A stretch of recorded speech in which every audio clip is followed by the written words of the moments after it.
Puji Tuhan, selamat malam. Kembali kita bergabung lagi di Zoom online kami.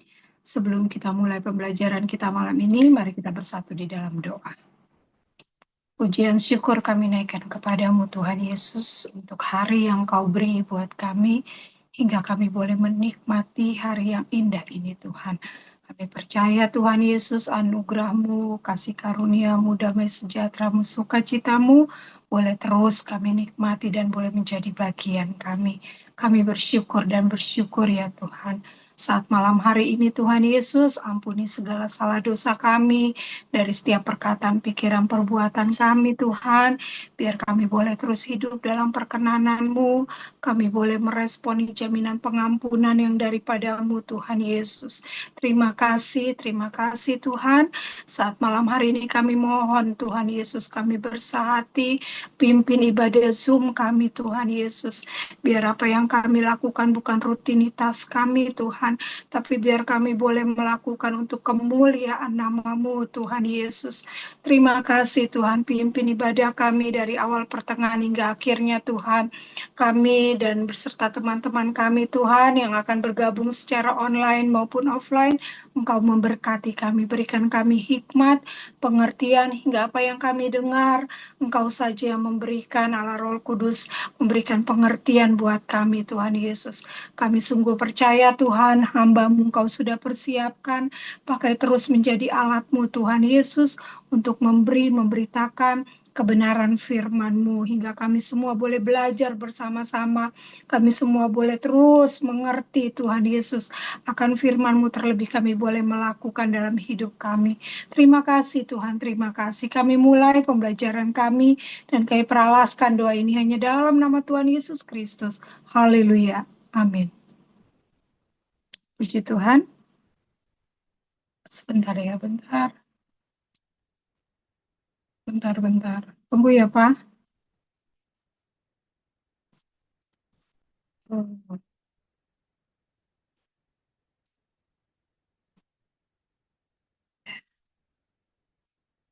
ya. Saya akan bacakan Efesus 4 ayat 17 sampai 20. Sebab itu kukatakan dan kutegaskan ini kepadamu di dalam Tuhan. Jangan hidup lagi sama seperti orang-orang yang tidak mengenal Allah, dengan pikirannya yang sia-sia dan pengertiannya yang gelap, jauh dari hidup persekutuan dengan Allah. Karena kebodohan yang ada di dalam mereka dan karena kedegilan hati mereka. Perasaan mereka telah tumpul sehingga mereka menyerahkan diri kepada hawa nafsu, mengerjakan dengan serakah segala macam kecemaran. Tetapi aku bukan demikian. Kamu telah belajar mengenal Kristus. Puji Tuhan. Puji Tuhan, kembali kita dalami kebenaran firman Tuhan. Kita rindu bagian-bagian firman Tuhan, lebih lagi memperlengkapi hidup kita. Puji Tuhan. Haleluya. Kita masuk Efesus 4 ayat 17 sampai 24. Puji Tuhan, kita memulai paragraf yang baru. Pokok pembahasan yang baru. Puji Tuhan. Masih di Efesus 4, tetapi kita beralih fokus, berpindah fokus. Dari buku acuan kita yang disusun oleh Peter T. O'Brien. Puji Tuhan. Puji Tuhan.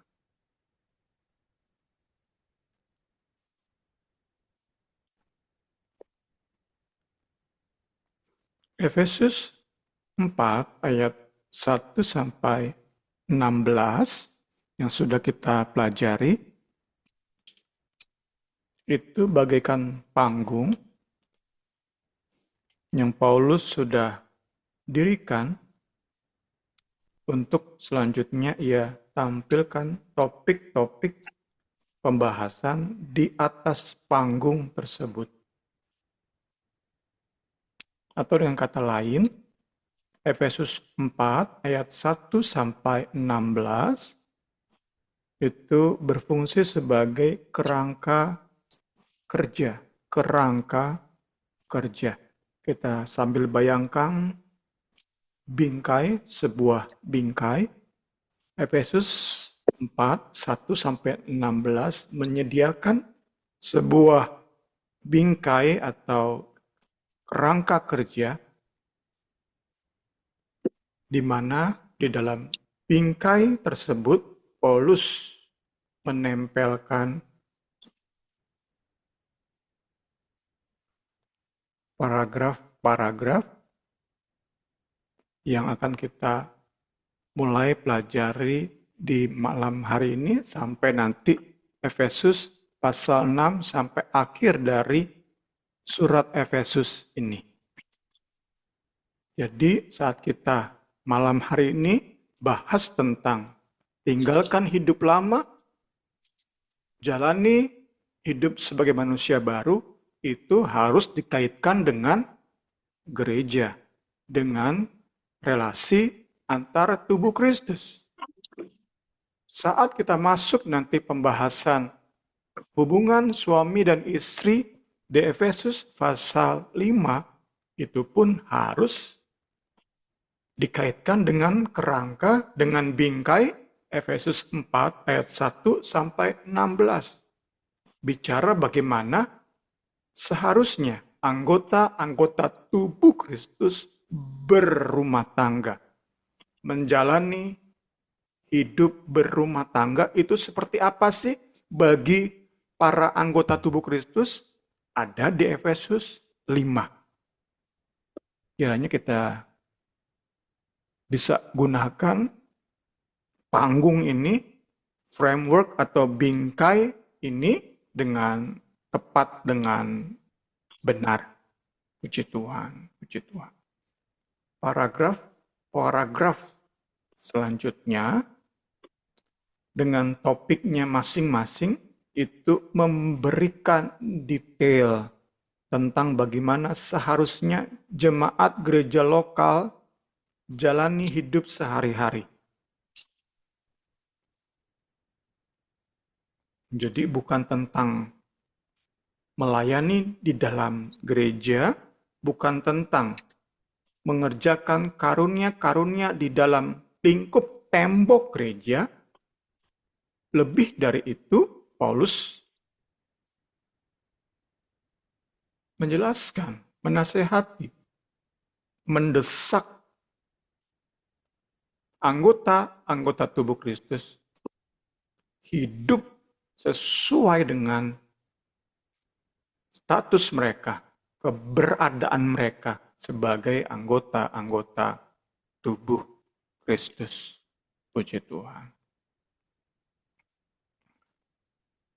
Dan di paragraf pertama, yaitu yang mencakup ayat 17 Efesus 4 sampai ayat 24, topik yang pertama Paulus bahas adalah tentang bagaimana menjalani hidup, bagaimana menjalani gaya hidup, lifestyle yang berpadanan dengan panggilan Kristus. Dan Paulus jelaskan di paragraf ini bahwa gaya hidup orang-orang tebusan Kristus yang telah ditebus dengan darah yang mahal itu, gaya hidup mereka itu kontras,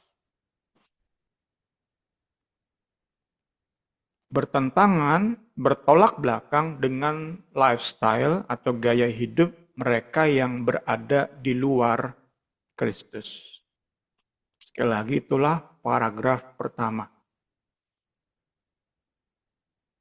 yang Paulus tempelkan di bingkai Efesus 4 ayat 1 sampai 16 yang Paulus tempelkan di dalam konteks anggota-anggota tubuh Kristus, kesatuan tubuh Kristus, relasi antar anggota tubuh Kristus.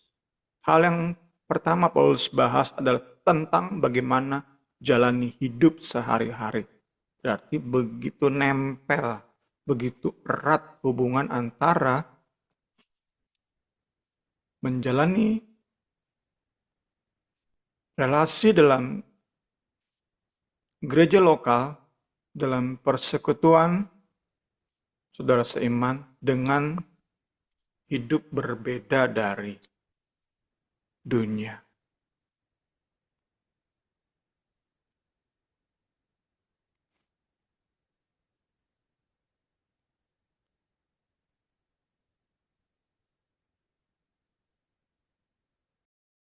Ayat 17 sampai 24 dibagi menjadi dua bagian. Pertama ayat 17 sampai 19. Sembari kita baca dan renungkan ayat-ayat ini, 3 ayat ini. Di bagian pertama ini, Paulus mendesak dengan kuat agar jemaat Efesus itu meninggalkan gaya hidup dari orang-orang yang tidak mengenal Allah. Karena itu Paulus harus mencirikan, memberikan karakteristik dari hidup yang tidak mengenal Allah. Paulus gambarkan sebagai sebuah kehidupan dalam kegelapan.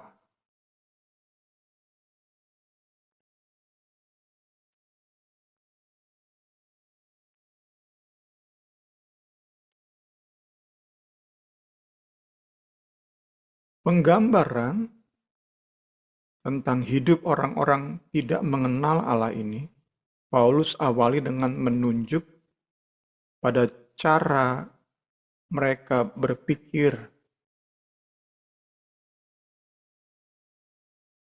Pikiran mereka dikuasai oleh berhala.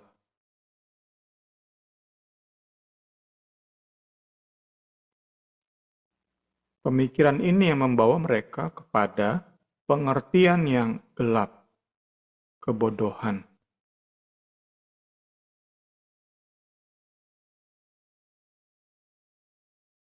Berhala alias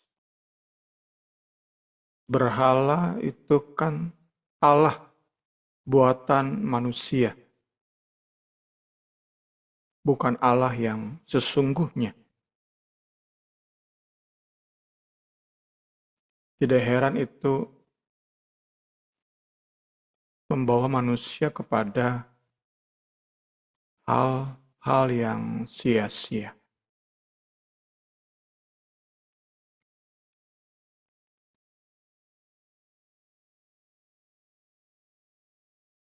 Pemikiran ini membawa mereka kepada pengertian yang gelap, dan selanjutnya menenggelamkan mereka ke dalam usaha-usaha pemuasan hawa nafsu dengan cara-cara yang tidak pantas dan najis. Cemar, itu yang dikatakan oleh ayat 19. Kondisi mereka dapat disimpulkan dengan sebuah kata, alienated, keterasingan, alienated. Kondisi terpisah jauh dari hidup yang milik Allah sendiri. Di luar Allah nggak ada hidup. Yang ada hanyalah hidup palsu, hidup Allah berhala. Semua dalam kepalsuan. Hanya di dalam Allah ada hidup yang sejati. Dan orang-orang yang tidak percaya, yang tidak mengenal Allah ini, sungguh terpisah dari Allah. Puji Tuhan, puji Tuhan. Kita lihat sebuah ayat. Jauh dari hidup yang berasal dari Allah. Itu penekanannya. Dari terjemahan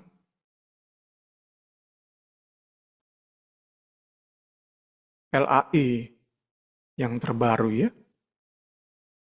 Mereka hidup jauh dari kehidupan yang berasal dari Allah.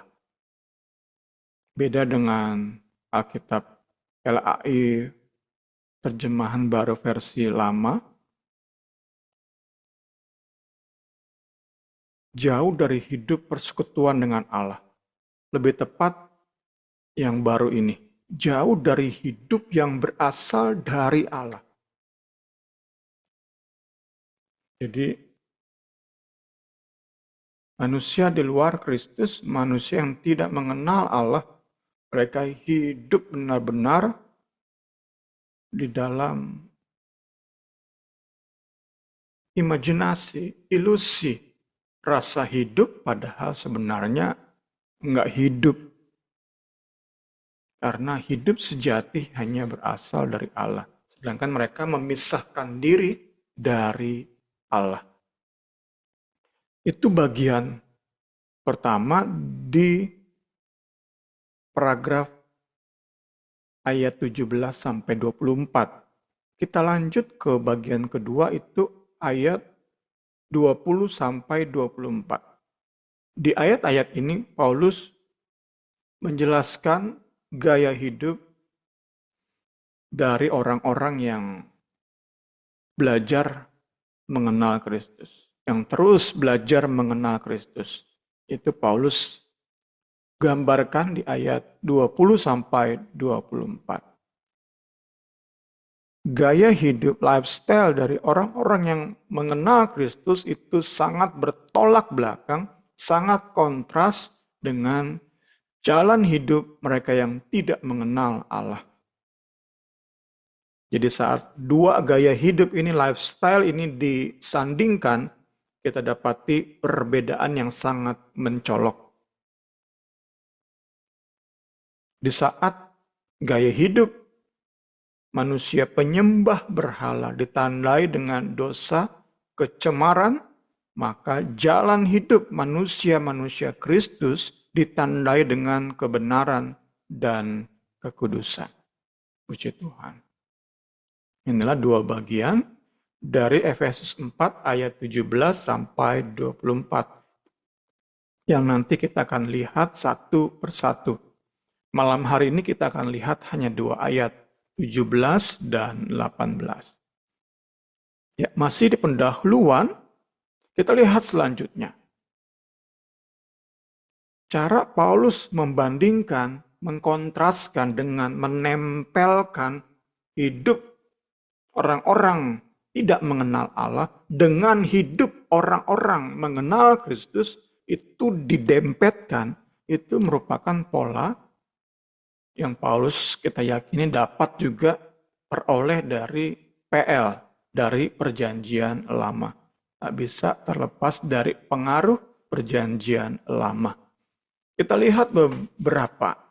Di Imamat, Musa mencatat perintah Allah bagi umat Israel untuk hidup, menjalani hidup tidak sama dengan gaya hidup bangsa-bangsa lain di sekeliling mereka. Kita lihat dua bagian ayat di Imamat. Tuhan berfirman kepada Musa, berbicaralah kepada orang Israel dan katakan kepada mereka, Akulah Tuhan Allahmu. Janganlah kamu berbuat seperti yang diperbuat orang di tanah Mesir di mana kamu diam dahulu. Juga janganlah kamu berbuat seperti yang diperbuat orang di tanah Kanaan, kemana aku membawa kamu. Janganlah kamu hidup menurut kebiasaan mereka. menurut gaya hidup mereka, menurut jalan hidup mereka, menurut lifestyle mereka.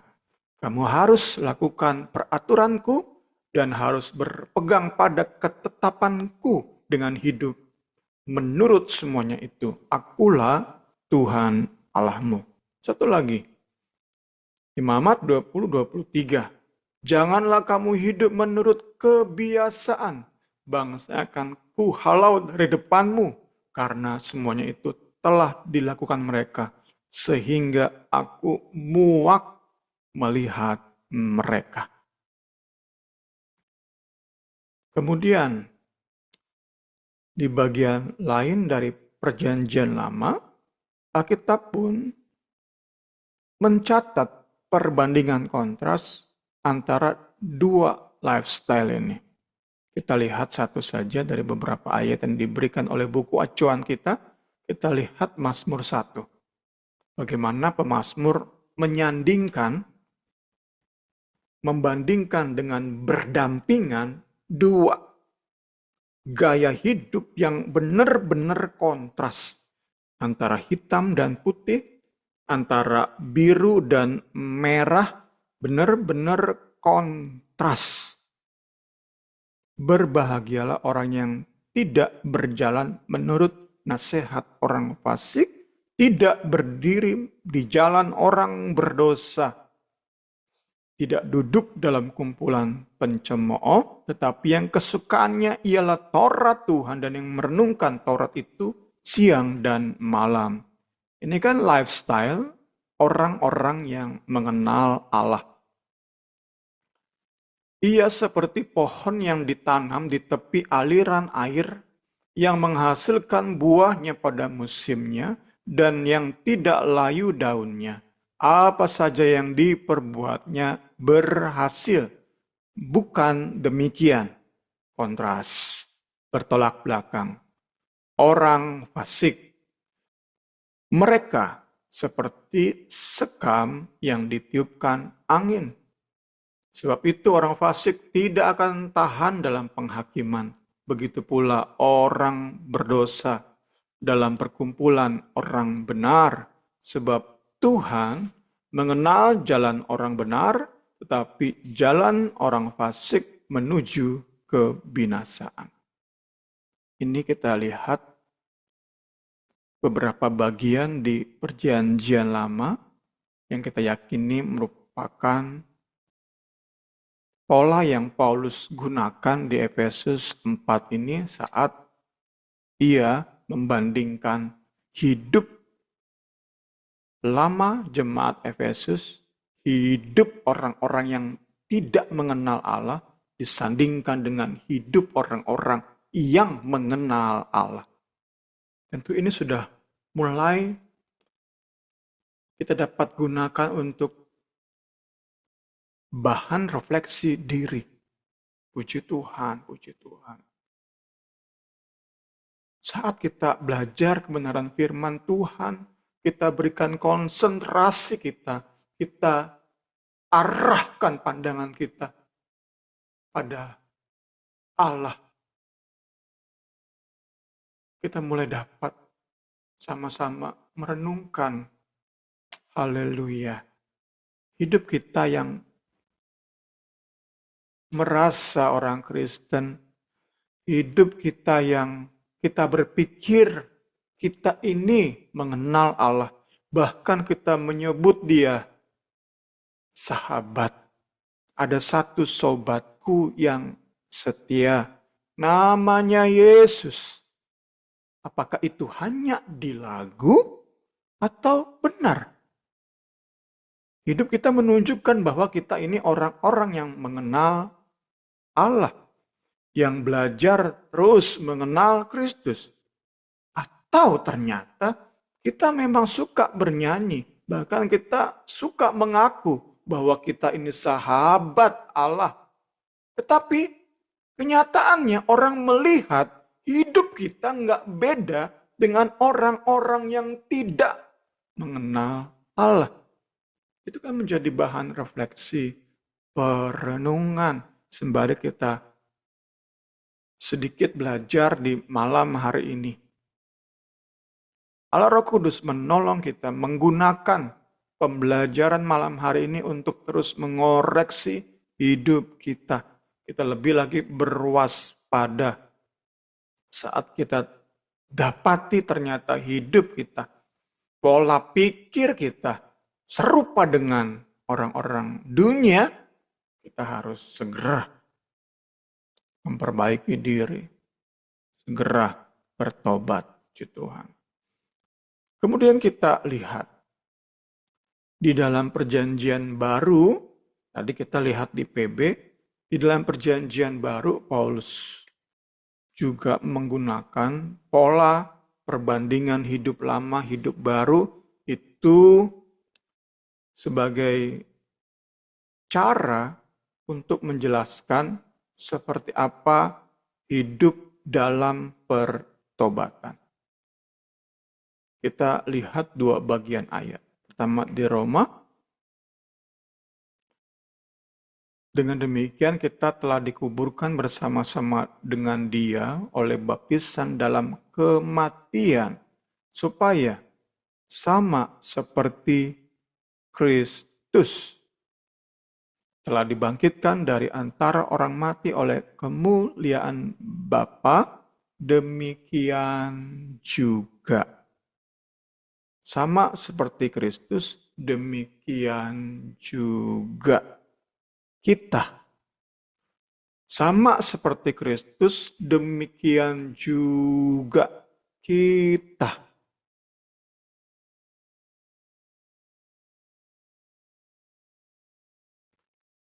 Hidup dalam pertobatan itu mengenakan karakter-karakter yang berasal dari Allah dan yang sempurna di dalam Kristus. Haleluya. Haleluya. Haleluya. Yang penuh di dalam Kristus. Haleluya. Haleluya. Tetapi sekarang buanglah semua lifestyle gaya hidup lama. Marah, geram, kejahatan, fitnah, kata-kata kotor. Jangan kamu saling mendustai. Karena kamu telah menanggalkan manusia lama serta kelakuannya. Dan telah mengenakan manusia baru yang terus-menerus diperbaharui untuk memperoleh pengetahuan yang benar menurut gambar haliknya. Dalam hal ini tiada lagi orang Yunani atau Yahudi, bersunat atau tidak bersunat, orang barbar atau skit, budak atau tuan. Tetapi Kristus adalah semua dan di dalam segala sesuatu. Karena itu, sebagai orang-orang pilihan Allah yang dikuduskan dan dikasihinya, kenakanlah belas kasihan, kemurahan, kerendahan hati, kelemah lembutan, dan kesabaran. Gaya hidup yang ditandai dengan kebenaran dan kekudusan itu berasal dari Allah. Haleluya. Jadi saat itu ada di hidup kita itu anugerah. Belas kasihan itu dari Allah, bukan dari batin kita. Itu berasal dari Allah. Kemurahan dari Allah. Kerendahan hati dari Allah. Kelemah lembutan juga demikian. Dan kesabaran pun berasal dari Allah. Tanggung jawab kita adalah mengenakan, haleluya, di dalam kondisi kita sebagai manusia baru. Itu tanggung jawab kita. Dan untuk itu kita harus menanggalkan lebih dulu gaya hidup manusia lama. Itu yang kita bisa dapati di pendahuluan, puji Tuhan. Kita masuk ke ayat 17 dan 18 yang akan kita bahas di malam hari ini. Ayat 17. Ayat 17 ini menandai perpindahan fokus. Sebelumnya Paulus menyoroti relasi di dalam tubuh Kristus. Mulai ayat 17 ini, ia mulai menyoroti gaya hidup. Sekali lagi, 4:1-16, kesatuan dalam keberagaman antar anggota tubuh Kristus. Mulai ayat 17, lifestyle. Bukan hanya bersikap seperti malaikat di dalam persekutuan, di dalam gereja, tetapi tentang hidup sehari-hari, tentang sisa umur dari jemaat Efesus, bagaimana mereka jalani sisa hidup mereka. Mungkin ada yang di usia 50 tahun baru kenal Kristus. Efesus 4:17-24 bahas tentang bagaimana mereka yang berumur 50 mulai jalani hidup mereka sebagai manusia baru. Haleluya. Haleluya. Haleluya, puji Tuhan. Puji Tuhan. Paulus mendesak dengan kata-kata, Paulus pilih kata, kutegaskan, kukatakan, kutegaskan, kukatakan, kutegaskan ini. Jadi Paulus seperti ingin memberi penekanan, sadar, sadar. Kalian manusia baru, jangan hidup sama seperti ketika kamu belum mengenal Kristus. Ketika kamu masih merupakan manusia lama.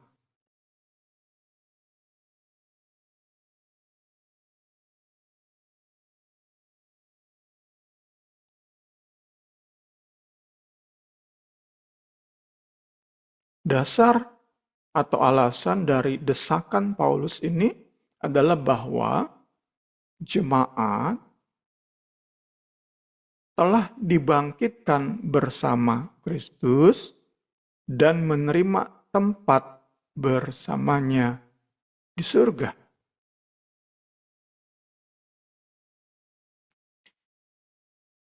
Itu Efesus 2 ayat 6, nanti kita lihat.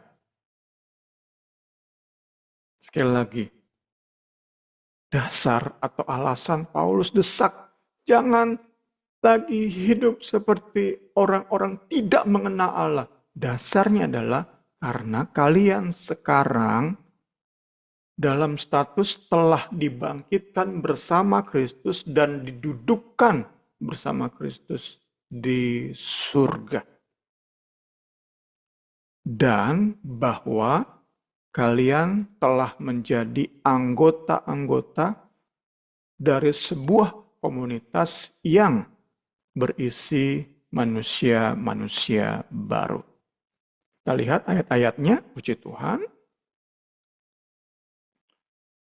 Di dalam Kristus, Ia telah membangkitkan kita juga dan memberikan tempat bersama-sama dengan Dia di surga.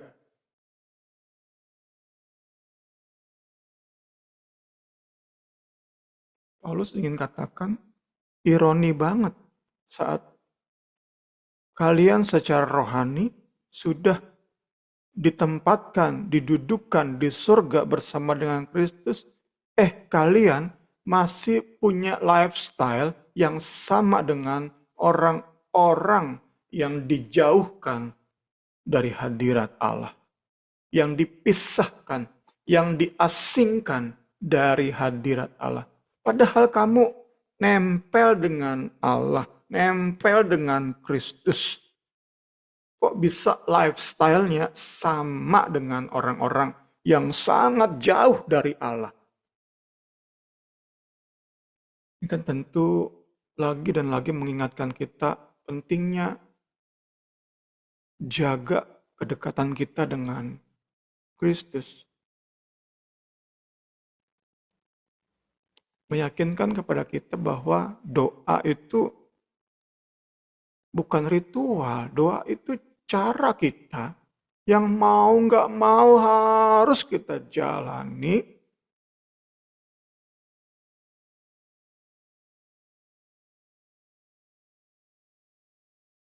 untuk sungguh dan sungguh mengingatkan, menyadarkan kita bahwa kita ini di surga bersama dengan Kristus, nempel dengan Allah.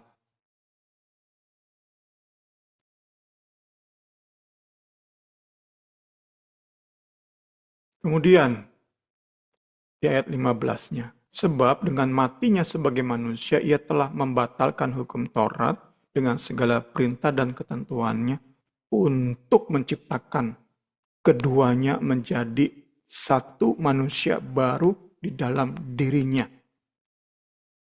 Yahudi non-Yahudi sekarang menjadi sebuah komunitas baru. Komunitas manusia baru. Manusia lama itu beda dengan manusia baru. Saat kita masih sama seperti manusia lama, kita harus sungguh dan sungguh lebih rajin lagi lakukan refleksi diri, bercermin, puji Tuhan, bercermin. Kita nggak bisa berusaha dengan kekuatan kita, karena tadi itu sudah ditegaskan. Kesabaran, kemurahan hati, kelemah lembutan, itu semua grace. Itu anugerah. Grace. Hasil kedekatan kita dengan Allah. Kita tinggal mengenakannya dalam hidup sehari-hari. Jadi nggak bisa kita sabar, tetapi kita nggak pernah berdoa. Itu dari mana sabarnya? Kita lemah lembut, penuh kemurahan, suka nolong orang, tetapi jarang berdoa. Dari mana itu kemampuan untuk suka nolong orang? Dari mana? Bukan dari diri kita sendiri, ya dari si iblis. Dari berhala-berhala yang kita jadikan Allah di hidup kita, sesembahan di hidup kita. Dari mereka. Atau dari diri sendiri. Kita suka berbuat baik, tolong orang, kita bisa sabar terhadap orang, kita bisa memaafkan orang, tapi kita jarang berdoa. Nah loh, kita lihat, pelajari dan pelajari bagian-bagian ini, sembari kita terus melihat kontrasnya kita dengan orang di luar Tuhan. Tapi kita mau pastikan kontrasnya itu bukan karena kekuatan kita. Bukan karena sifat dasar kita. Bukan karena hasil didikan orang tua kita. Kita harus pastikan. Haleluya. Haleluya, haleluya, haleluya. Saat kita bisa memastikan, maka kita yang hidup oleh anugerah, kita akan bisa mengalirkan anugerah itu kepada orang lain. Saat kita bisa sabar, memaafkan, suka memberi, tetapi dengan kekuatan kita, pasti kita akan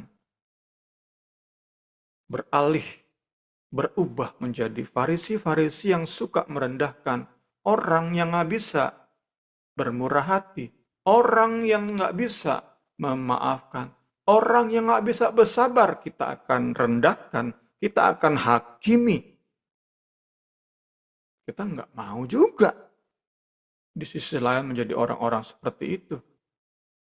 Behavior kita, lifestyle kita sepertinya pengikut Kristus. Suka memberi, sabar banget, mampu mengampuni. Tetapi ternyata di hati suka merendahkan orang, menghakimi orang. Allah Roh Kudus tolong kita dalami kebenaran firman Tuhan ini. Kita lanjut, Bapak Ibu Saudara-saudari. Haleluya.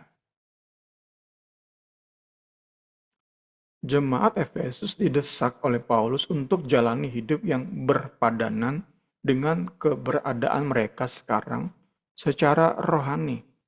Memang secara lahiriah mereka masih hidup di dalam dunia, tinggal di antara orang-orang yang tidak mengenal Allah. Namun, sekali lagi, secara rohani mereka tidak lagi sama dengan orang-orang yang tidak mengenal Kristus. Sekarang secara rohani jemaat Efesus mengenal banget siapa Kristus, siapa Allah. Jemaat Efesus mewakili kita semua. Kita semua yang adalah ciptaan baru di dalam Kristus. Kita memiliki tanggung jawab untuk memiliki gaya hidup yang Allah telah persiapkan sebelumnya. Ayat yang diulang-ulang terus, puji Tuhan. Tetapi karena kita ini buatan Allah, diciptakan dalam Kristus Yesus untuk melakukan pekerjaan baik yang dipersiapkan Allah sebelumnya. Sekali lagi, pekerjaan baik, kelemah lembutan, kemurahan hati, kesabaran, itu dipersiapkan Allah, dianugerahkan kepada kita. Dia mau kita hidup di dalamnya. Tanggung jawab kita, rendahkan diri di hadapan Allah, terus jaga hubungan baik dengan Allah, maka anugerah itu tersedia untuk kita kenakan dalam hidup sehari-hari. Itu membuat kita akan terus bisa jaga hati, dikuasai oleh anugerah. Kita nggak menjadi Farisi yang suka merendahkan orang, yang suka menghakimi orang yang belum bisa berkemurahan, yang belum bisa bersabar. Haleluya. Haleluya. Gaya hidup ini dikontraskan dengan gaya hidup manusia lama jemaat Efesus. Termasuk di dalamnya adalah pola pikir atau mindset. Pola pikir atau mindset.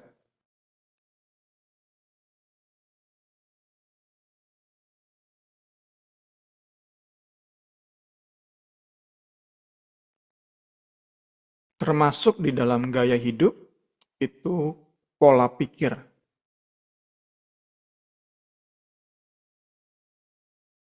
Mindset orang di luar Kristus itu begitu rusak, kacau, sehingga nggak heran jika tidak menghasilkan apa-apa. Hanyalah kesia-siaan. Dalam perjanjian lama, yang diterjemahkan ke dalam bahasa Yunani, kata sia-sia di ayat ini menunjuk pada kesia-siaan penyembahan berhala. Jadi penafsir meyakini saat Paulus tulis kata sia-sia di ayat 17, dengan pikirannya yang sia-sia, itu Paulus sedang merefer atau menunjuk kepada kesia-siaan penyembahan berhala.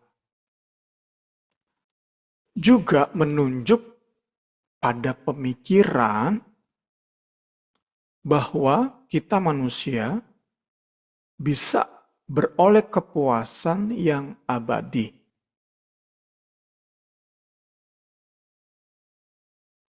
Kita berpikir bisa memuaskan hasrat dan kepuasan itu lasting atau abadi, tetapi setelah kita berusaha dengan berbagai cara, yang kita dapati hanyalah kondisi bahwa kita nggak pernah puas.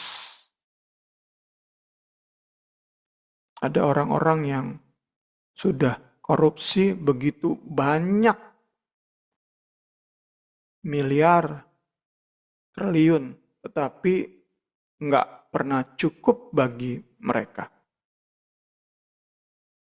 Ada yang bermain seks dengan berbagai macam gaya, dengan berbagai macam kecemaran.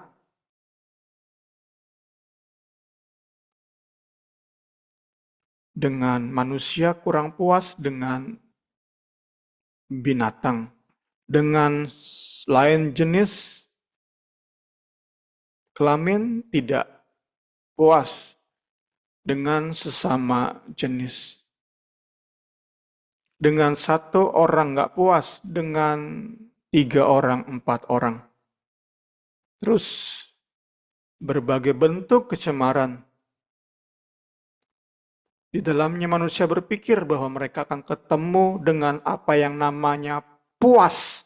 Tetapi ternyata tidak ketemu, dan tidak ketemu lagi. Semua kesia-siaan.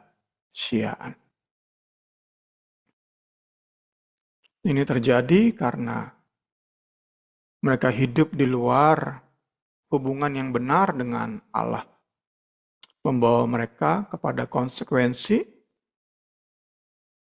menjauh dari kenyataan. Lost touch with reality. Nggak punya kontak dengan realita. Hidup di dalam ilusi, imajinasi.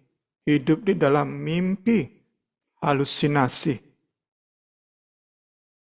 Haleluya. Tuhan Yesus menolong kita, Allah Roh Kudus menolong kita saat kita belajar bagaimana Paulus mendeskripsikan orang-orang tidak mengenal Allah. Kita mau pastikan ciri-ciri ini nggak ada di hidup kita. Nggak ada di hidup orang-orang yang kita kasihi.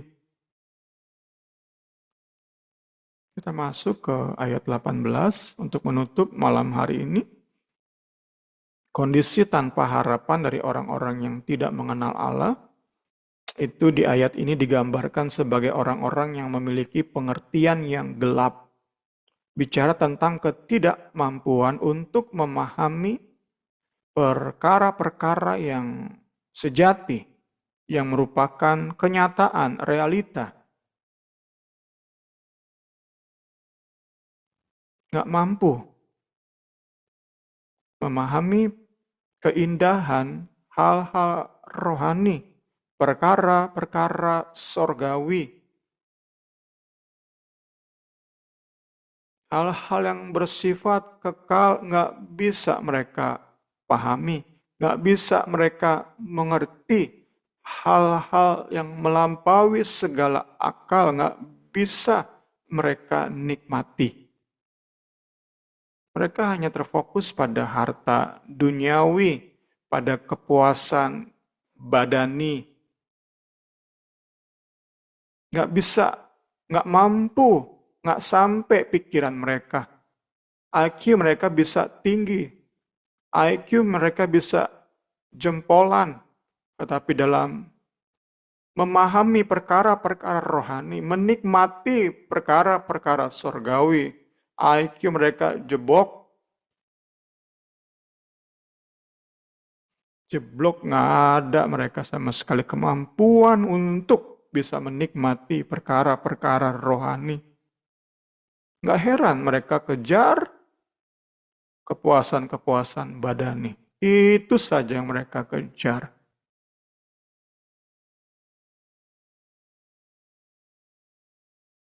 Kita butuh hiburan.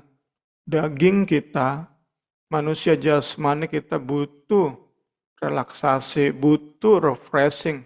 Tapi itu nggak menjadi berhala kita. Nggak menjadi Allah di jiwa kita. Kita yang mengenal Kristus, kita bisa mengerti perkara-perkara surgawi. Kita bisa terus belajar menikmati damai yang dunia tidak mampu berikan.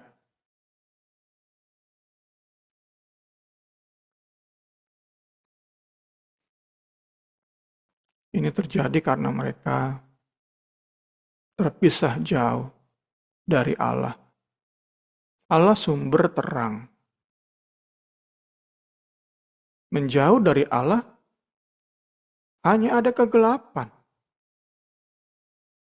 Kita sudah punya 3 sekarang dalam pembahasan kita di malam hari ini. Allah sumber hidup. Pertama, Allah sumber hidup. Terpisah, menjauh dari Allah. Sesehat apapun jasmani kita, kita mati. Kedua, ia sumber karakter-karakter ilahi.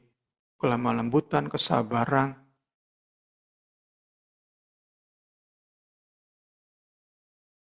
Terpisah jauh dari Allah, maka segala kebaikan kita itu gak ada nilainya. Itu semua berasal dari diri sendiri dan merupakan dosa. Kita gak lakukan dengan iman. Kita gak lakukan dengan cinta kepada Kristus. Kita gak lakukan dengan cinta kepada sesama.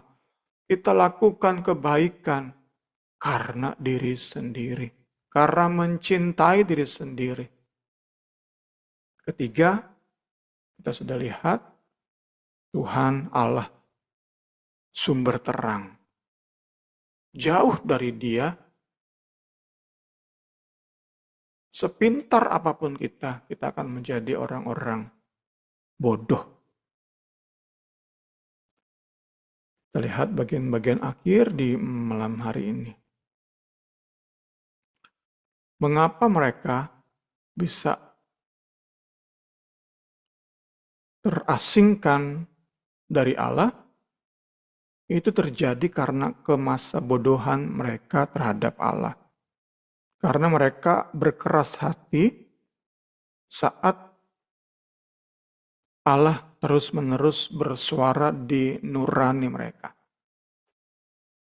Mereka dengan sengaja menolak suara Allah di dalam nurani. Itu yang bisa kita sama-sama pelajari sehingga sepenuhnya salah itu ada pada mereka. Di bagian lain dalam Alkitab kita memang dikatakan bahwa Allah menjauhkan mereka dari hadiratnya. Dipisahkan oleh Allah dari dirinya. Tapi itu bukan berarti orang-orang yang dijauhkan itu tidak bersalah. Itu terjadi karena mereka terus menerus menolak suara Allah lewat nurani mereka. Sekali lagi menjadi perenungan kita sebagai penutup, ciri-ciri orang yang tidak mengenal Tuhan ini menjadi bahan perenungan bagi kita yang sedang terus belajar mengenal Kristus. Bisa dijadikan menjadi bahan refleksi diri. Apakah kita semakin hari semakin berbeda dengan mereka, semakin kontras hidup kita dengan hidup mereka, atau ternyata kita hanya bisa bernyanyi ada satu sobatku yang setia, tetapi ternyata hidup kita jauh dari Allah. Tentu apa yang kita belajar dari firman itu yang menjadi dasar bagi kita untuk mengoreksi hidup kita. Apakah kita jauh atau dekat dari Allah? Kita nggak bisa main perasaan. Rasa-rasanya sih dekat saya. Nggak bisa seperti itu. Apa yang firman Tuhan ajarkan, saat kita terus dalami kebenaran firman Tuhan, kita pelajari apa yang para rasul sampaikan, di situlah Roh Kudus akan menolong kita untuk sungguh dan sungguh lebih dan lebih lagi koreksi diri, apakah kita sedang semakin dekat dengan Tuhan atau berjarak dari Tuhan. Segala hormat, kemuliaan bagi Tuhan, saya serahkan kepada Ibu Rini. Ya, puji Tuhan, karena kita berdua saja yang saya dapatkan malam ini, kita diingatkan oleh kebenaran firman Tuhan kalau kita harus sering belajar refleksi diri ya, biar kita boleh menanggalkan manusia lama kita. Terus saya juga baru ngerti gitu ya, kalau ternyata kayak apa ya, Tuhan tuh sumber dari karakter-karakter ilahi gitu ya. Kalau kita hidup menjauh dari tiga sumber yang tadi Bung Semi bilang, yaitu sumber terang, sumber hidup, sumber karakter ilahi, ya kita akan hidup dalam kegelapan. Jadi kita ya terus sama-sama belajar firman Tuhan mengingatkan kita saat malam hari ini, biar kita boleh menanggalkan manusia lama kita, sungguh-sungguh bertobat, kembali kepada tidak kembali kepada pola hidup yang lama, tapi kita mempunyai pola hidup yang baru, dan pola pikir kita juga bukan gaya hidup aja tadi dibilangnya kan, tapi mempunyai pola pikir juga yang baru, yang terus berpadanan kepada kebenaran firman Tuhan. Itu saja yang saya dapatkan saat malam hari ini. Biarlah pembelajaran kita malam ini terus boleh mengubah sikap hati kita untuk kita terus mendekatkan diri kepada Tuhan. Saya akan tutup Zoom online ini. Mari kita sama-sama berdoa. Terima kasih Tuhan, terima kasih untuk kebenaran firman-Mu Tuhan Yesus, yang mengingatkan kami untuk kami boleh terus refleksi diri kami Tuhan Yesus, untuk kami boleh meninggalkan manusia lama kami Tuhan Yesus, untuk kami boleh terus fokus hidup kami untuk berpadanan kebenaran firman-Mu. Tuhan Yesus, tolong kami Tuhan Yesus, mampukan dan Tuhan Yesus, kuatkan kami untuk kami melakukannya Tuhan, biar bukan hanya dengan gaya hidup kami yang baru, tapi pola pikir kami juga Tuhan Yesus boleh diperbaharui Tuhan Yesus dari hari ke hari, hingga hidup kami Tuhan Yesus boleh terus Tuhan berbuah-buah, orang lain boleh melihat kasih kemurahan-Mu, karakter-karakter ilahi ada dalam hidup kami, hingga kami boleh terus Tuhan Yesus, Tuhan, bersandar kepada sumber kehidupan kami, sumber terang kami Tuhan Yesus, sumber karakter-karakter ilahi yang Kau berikan buat kami. Terima kasih Tuhan, terima kasih. Kami serahkan Tuhan Yesus pembelajaran malam ini, biar boleh memberkati teman-teman kami yang lain yang akan melihat rekaman kami Tuhan Yesus. Bukan hanya kami saja yang diberkati saat malam hari ini. Kami percaya teman-teman kami, orang-orang lain yang melihat juga diberkati. Terima kasih Tuhan, terima kasih, segala puji, segala hormat hanya bagi nama-Mu. Engkau berkati selalu hamba-Mu Tuhan, pakai lebih heran lagi untuk menjadi alat-Mu untuk kemuliaan nama-Mu. Kami mengucap syukur saat malam hari ini, dan kami percayakan doa ini hanya dalam nama Tuhan Yesus Kristus. Haleluya. Amin.